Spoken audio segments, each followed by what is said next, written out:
Porque bueno, con nuestra invitada vamos a hablar hoy del 8M y también de la situación de su partido, del Partido Popular. Ella dejó su escaño el año pasado en el Congreso de los Diputados para volver a la empresa privada. Siempre ha defendido que los políticos tienen que tener autonomía profesional para no depender en exclusiva de la política, y así lo hizo ella.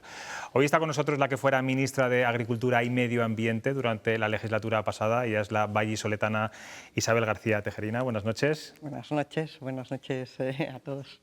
Bueno, yo no sé cómo ha celebrado el Día Internacional de la Mujer. Hablaba antes, Maite, de esa dicotomía entre lo público y lo privado. Usted ha estado en lo público, está ahora en lo privado, le hace ver las cosas de forma diferente.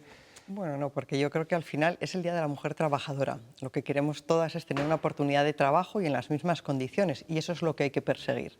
Y esas mismas condiciones, hombre, lo público te las facilita más, accedes a través de una oposición, los sueldos son los mismos, creo que ahí hay menos donde incidir y más hay que trabajar para conseguir esta igualdad en el sector privado.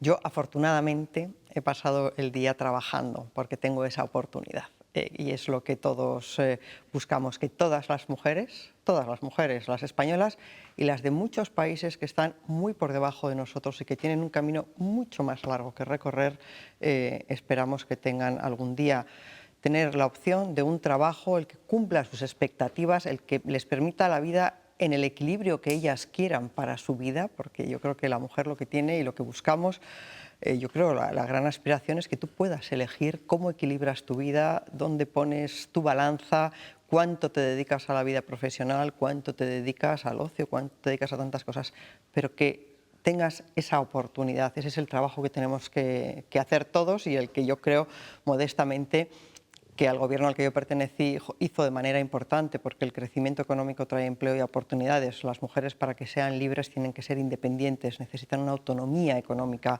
y eso se lo da el trabajo. Lo que se comentaba antes son malas noticias para las mujeres. Y en el ámbito político es verdad que hemos visto una evolución en el peso que tienen las mujeres en la política en los últimos años, pero también es verdad que no tienen el poder que tienen muchos hombres. ¿Le queda mucho a la política por esa igualdad plena? Pues me gustaría tener datos y compararlo con otras, ¿no? Como hoy se habla también, pues, mujeres presidentas del IBEX, tal. Yo creo que al final en la política es un porcentaje pequeño de la población. Presidentes de grandes compañías es un porcentaje pequeño y es muy importante que las mujeres, por supuesto, y se las ve y la visibilidad es importante, pero lo importante es que la gran masa de las mujeres cumpla sus expectativas, la gran masa de las mujeres, que todas lo tengamos y por supuesto que es muy bueno mujeres en ámbitos, pues eso, que visualizas, que tienes más capacidad de decidir y de dejar tu impronta en la política. Pues insisto, no tengo esos datos, yo sí que sé que bueno, pues no, nosotros o yo pues, hemos visto avances, yo he tenido la suerte de trabajar con mujeres como Loyola de Palacio, no hemos ido abriendo las presidentas del Senado, al presidente del Congreso, no, presidentas de comunidades autónomas, alcaldesas que han dejado un sello y unas transformaciones de sus ciudades muy importantes. ¿Y usted se ha sentido en algún momento discriminada en la política o incluso utilizada como cuota en algún momento? Yo, sinceramente, en absoluto. Yo entré en el gabinete de Loyola de Palacio por currículum. A mí siempre en mi partido se ha valorado mi trayectoria, mi currículum, lo que yo podía aportar y mi convencimiento de trabajar por construir una España mejor para todos. Yo no sé qué le ha parecido. Ha habido un acto este fin de semana organizado por el PP de Burgos sobre el Día de la Mujer y en el que bueno, no había ni una sola mujer ponente, solamente la moderadora. ¿Qué le ha parecido? Hombre, desde luego no cumple ni la cuota. Pero bueno, sinceramente, más allá de eso, una reflexión sí importante. No se alcanza la igualdad sin la implicación de los hombres. Lo que se ha comentado antes, que yo estoy muy de acuerdo, lo que no puedes convertir es algo que tú ansías, que toda la sociedad tiene que contribuir a ello, y lo hemos visto, ¿no? en la tertulia que se acaba de mantener, no puede ser excluyente, no puede ser ideológico, porque esto es de todos, es del conjunto de la sociedad. Todos tenemos, o somos mujeres, o tenemos hermanas, primas, sobrinas, madres, hijas, ¿no? Que queremos que el día de mañana tengan una oportunidad. O sea, ¿cómo puede caber ideología en algo que es tan de todos? ¿Cómo puede caber exclusión o enfrentamiento en algo en que todo el mundo tiene que sumar? Si se decía, dentro de un mismo gobierno hay dos corrientes, pues te queda la tristeza de pensar que cuando hay esas corrientes y quien enfoca así el feminismo no está más que a una captura de votos y no a trabajar porque en España y en el resto del mundo todas las mujeres tengan la oportunidad que ansían.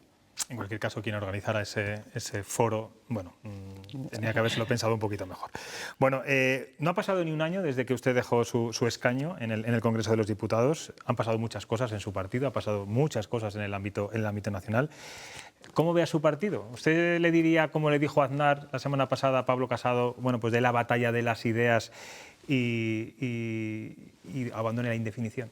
Bueno, yo creo que un partido es ideología y el Partido Popular tiene una ideología firme, muy bien asentada y que es más necesaria que nunca. Cuando me decía, ¿cómo ve el partido? Pues si vemos cómo es el tablero político nacional, ¿cómo veo el partido? Más necesario que nunca.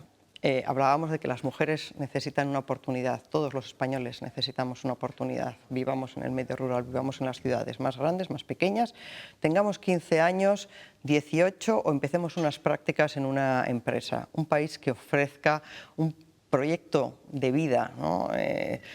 Bueno, pues si vemos el escenario, el tablero político hoy, ¿qué es lo que tenemos? Algo que no ofrece esto, porque ni los extremos, ni la polarización, ni el ruido construyen. Estamos viendo, además, ¿no?, cómo desgraciadamente hay un cierto deterioro de nuestra democracia. La democracia son instituciones independientes fortalecidas. La democracia, por definición, es contrapoder, es respeto. Yo tengo mi parcela y la tengo que ejercer en beneficio de los ciudadanos. Pero el CIS tiene la suya, Televisión Española tiene la suya. ¿No? Cuando habla de deterioro de la democracia no estaba hablando de que no tengamos una democracia plena. Como no, decía Pablo digo, Iglesias, ¿no? pero no, por Dios, No. por Dios. Yo, entre otras cosas, leo y estudio y hay un reporte internacional todos los años que nos sitúa entre las 20 democracias plenas, lo cual no significa que igual que decía, para las mujeres tenemos que ansiar más democracia, nunca menos democracia. Más democracia es respetar las instituciones, es respetar el Congreso de los Diputados, es respetar el Consejo de Estado y sus informes preceptivos y vinculantes, es respetar el CIS, que es para todos. En definitiva, es, bueno, pues que el poder se reparte entre muchas instituciones que son contrapoderes para que nadie pueda abusar. Cuanto más independientes y fortalecidas son, mayor pureza tendrá nuestra democracia. Pues en estos momentos de tablero político donde el gobierno se apoya en Bildu y en los independentistas, donde entre ellos mismos donde se busca la polarización y la confrontación, donde desgraciadamente, y porque vivimos los tiempos que vivimos, hay tanto ruido, y estoy segura que el agua se calmará y veremos, y entonces veremos que un partido que en 40 años ha traído progreso y oportunidades, que la democracia, la Constitución, la libertad, la igualdad de las personas es su ideología irrenunciable, pues las aguas se calmarán y veremos que el Partido Popular es más necesario que nunca. El problema, señora Tejerina, es que la derecha está muy fragmentada. Yo no sé si ustedes de las que opinan que de cara a las próximas elecciones el Partido Popular debería fusionarse con Ciudadanos para arañar y restar votos a Vox. No me atrevo yo a dar la fórmula, pero desde luego sí que soy de las que cree que el centro derecha tiene que ir unido. Tiene que ir unido para buscar esta moderación que trae progreso. Yo para mis sobrinos no quiero una España polarizada, no quiero una España extrema, no quiero una España que deje gente fuera porque me voy a un extremo, no quiero a España que ponga encima de la mesa cosas sabiendo que alguien no las va a poder aceptar. Creo, ¿no?, que en el punto de encuentro que fue el éxito internacional de España, que nos dio el prestigio que en esos años necesitábamos de nuestra transición para ser, pues, una pieza en el tablero internacional. Y para volver a esa moderación y para traer el progreso que en estos 40 años el centro derecha de la mano del Partido Popular ha traído, porque somos el único partido que hasta la fecha, ¿no?, de los gobernados ha traído generación neta de puestos de trabajo y oportunidades, el centro derecha tiene que ir unido. No presupongo la fórmula, pero sé que enfrente se sienten muy cómodos con la división. Por lo tanto, la división favorece al de enfrente y no al centro derecha. Usted fue ministra con Mariano Rajoy. Hoy Bárcenas ha declarado en la Audiencia Nacional que dio sobresueldos a Mariano Rajoy, a otros exministros como María Dolores de Cospedal, Álvarez Cascos. ¿Usted cree en la inocencia de Rajoy? Yo sí. y lo que creo y tengo claro es, vamos, todo el mundo, ¿no? Que ¿cuántos años llevamos de Bárcenas? Yo no sé cuántos años. Es un señor que yo no sé a quién le merece respeto, yo creo que no le merece respeto a nadie. ¿Cuántas veces se ha dicho y se ha contradicho? En todo caso, afortunadamente en este país, que sí es una democracia plena, que hay independencia judicial, es a los jueces a quienes les corresponde desgranar en tanto decirse y desdecirse de un señor cuya credibilidad es ninguna. ¿Ha hablado con el expresidente durante estos últimos meses o semanas? Sí, he hablado, nunca he dejado de hablar con el expresidente. Sí. ¿Y cómo está? ¿Qué le dice de Bueno, todo esto? es que no hablamos de esto. Ah. No, hombre, yo creo que cuando quedas... ¿De la sede de Génova tampoco habla? De la sede de Génova, yo no sé si la última vez que estuve fue antes o después. Pero, hombre, hemos pasado, yo estuve 2 años de secretaria general, 4 de ministra, trabajamos muchas horas. Yo creo que nuestra media estaba entre 12 y 14 horas diarias por levantar un ¿Pero está animado, país está que lo desanimado? necesitaba. ¿Cuál es su estado de ánimo ahora mismo? Yo creo que está tranquilo. Está, claro, el peso del diario no lo tienes. El peso de cuando tú trabajas por, insisto, el país somos 47 millones de personas que tienen que vivir cada día un poquito mejor. Cuando estás en el gobierno, cada día lo que a ti te pesa es que esos 47 millones vivan cada día un poquito mejor. Cuando ves cómo los sueños de la gente, de los autónomos que se han echado a andar, de las empresas pequeñas, se están cayendo. Algunas seguramente caídas en la crisis del 2009, vueltas a levantar y vueltas a caerse. Es que España es la suma de cada uno de los anhelos y de las esperanzas de los ciudadanos. Eso, si lo vives responsablemente en el gobierno, es lo que te pesa. Cuando ya no eres ejecutivo y no tienes la capacidad de ejecutar, ese peso, desgraciadamente, te lo quitas. Por lo demás, preocupados por España, como yo creo que el 90% de los españoles. Como exministra de Agricultura que ha sido durante 4 años, la gran preocupación que ahora mismo tiene el medio rural en Castilla y León es la protección del lobo. Sabe que hay una clara división en el seno del Gobierno. En este caso no es entre PSOE y Podemos, sino entre 2 ministros socialistas, entre el ministro Planas y la ministra Rivera. ¿Qué riesgos podría tener no poder cazar lobos al norte del Duero? Usted que lo conoce bien. A mí me sorprende algunas decisiones. Es que se toman desde el Ministerio, que es también del reto demográfico. La agricultura y la ganadería es la principal actividad económica de 7.000, 8.000 municipios españoles. No les podemos poner las cosas más difíciles de lo que ya les tienen.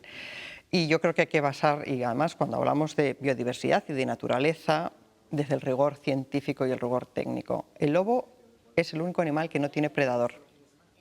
Nadie mata al lobo. El lobo, con la situación actual de protección, porque hay una cosa que es meridianamente clara, el lobo siempre será una especie protegida, pero es que siendo protegida había distintos regímenes de protección. Al norte del Duero y al sur del Duero, yo busqué en Europa, y no sola, de la mano de países como Francia, extender la protección del norte al sur, es decir, que se pudiera abatir en el sur, no que se dejara de abatir en el norte, que es lo que está proponiendo, o sea, el contrario. ¿Por qué? Porque con el régimen de protección que teníamos, el lobo crecía en población y crecía en superficie. Por lo tanto, es innecesario lo que van a hacer para la protección del lobo. Y sin embargo, pues es tremendamente dañino para actividades tan importantes en el medio rural. Y luego, pues se nos llena la boca de reto demográfico o se nos llena la boca de medio rural. Yo cuando hice campaña, perteneciendo a un partido que siempre, creo que hemos estado especialmente volcados y preocupados con el medio rural, dije, y luego vendrán 4 años y se volverán a olvidar de lo que es el medio rural. Porque en esa campaña se habló muchísimo. Supongo que es el efecto de la ley DONT que interesaban esos votos.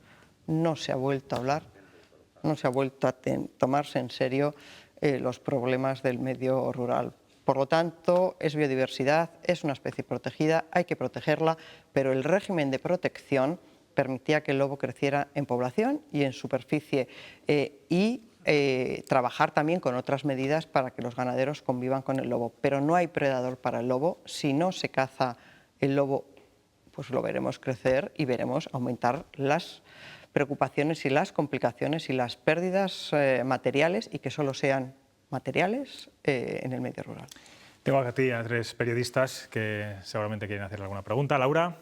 Buenas noches. Bueno. Permítame que hurgue en las interioridades del Partido Popular. En ese escenario que usted ha dibujado de polarización, de ruido y de extremismos, ¿no cree que el Partido Popular está perdiendo la oportunidad dentro de esta crisis que yo percibo de identidad que está sufriendo? ¿No cree que está perdiendo la oportunidad, en cierto modo, de ofrecer una alternativa a lo que hay, sobre todo? ¿Cree que es acertada o no la estrategia del partido de restar peso a los varones autonómicos en favor de los provinciales? Me pregunta cosas que yo no sé, porque ya son cosas internas de un partido, pero más allá de presidentes autonómicos provinciales, o sea, cómo se organiza un partido. Un partido fundamentalmente es una ideología. Es una manera de hacer, es qué es lo que quiero, es un proyecto de país y ahí yo creo que el Partido Popular no se ha movido en esta constitución que buscó los puntos comunes de los españoles, en esta consolidación de la democracia, en un europeísmo, en un creer y apoyar la iniciativa privada, en buscar oportunidades para todo el mundo, en saber que el futuro está en la excelencia de la educación, en la moderación, que nos haga una sociedad más sosegada y por lo tanto más constructiva.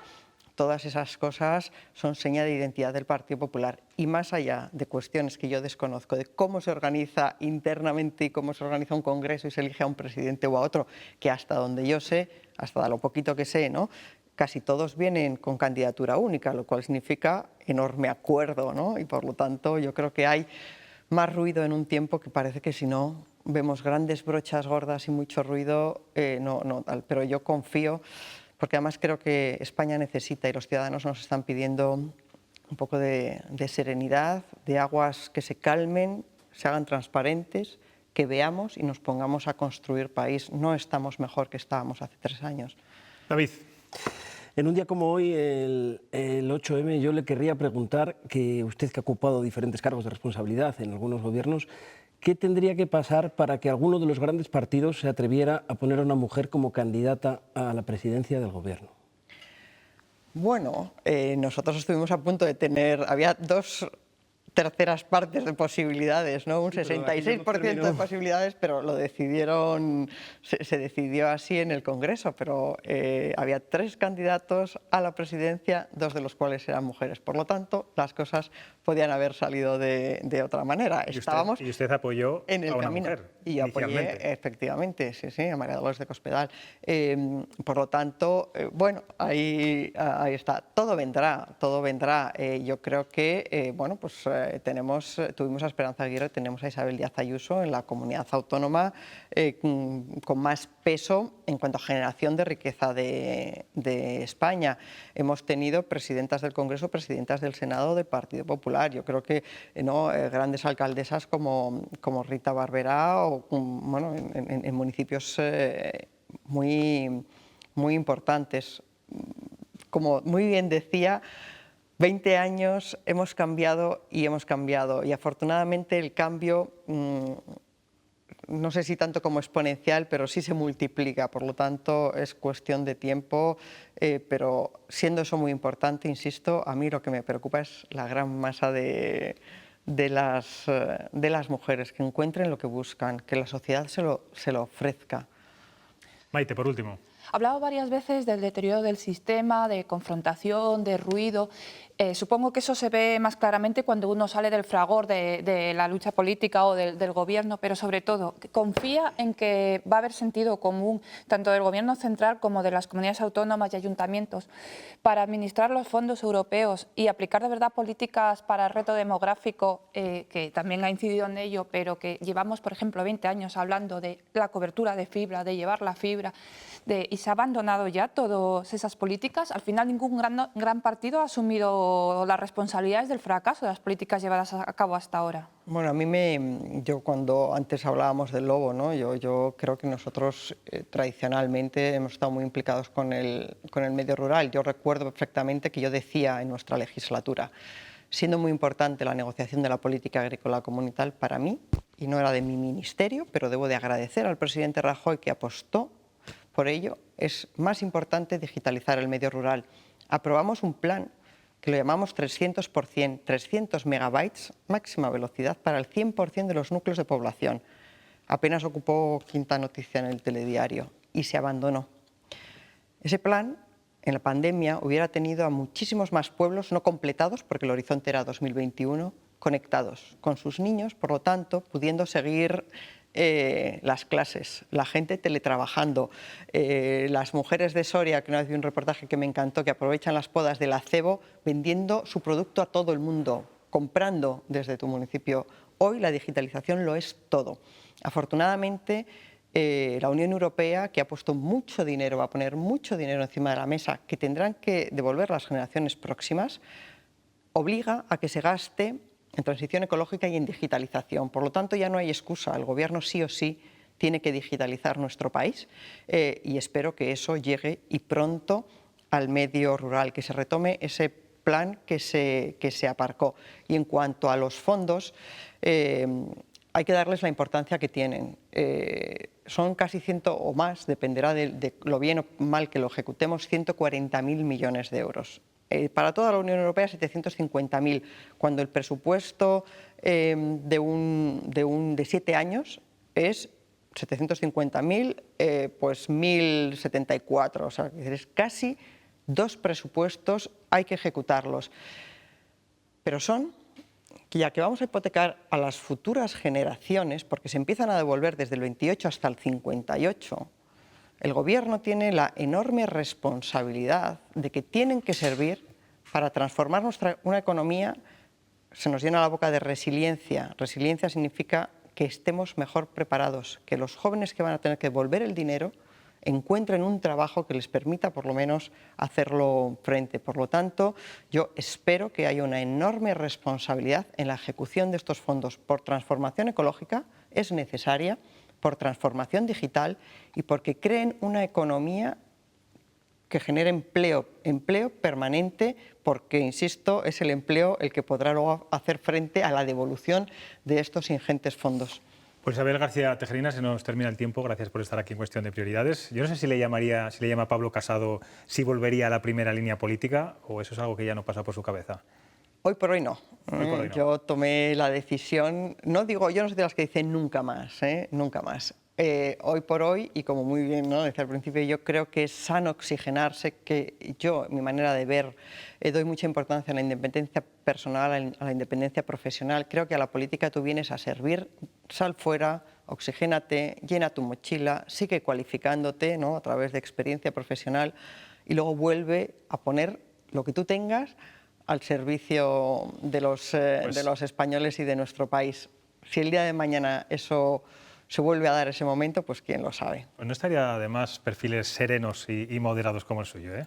Pero bueno, por lo menos, esperemos que por lo menos esa serenidad y esa moderación y esas oportunidades nos lleguen a todos, pero para eso hay que tomarse en serio el país y hay que despolitizar las cosas que no deberían estar politizadas. Pues suerte en la vida privada, en su empresa privada, y bueno, por aquí la veremos de nuevo. Gracias. Muchísimas gracias.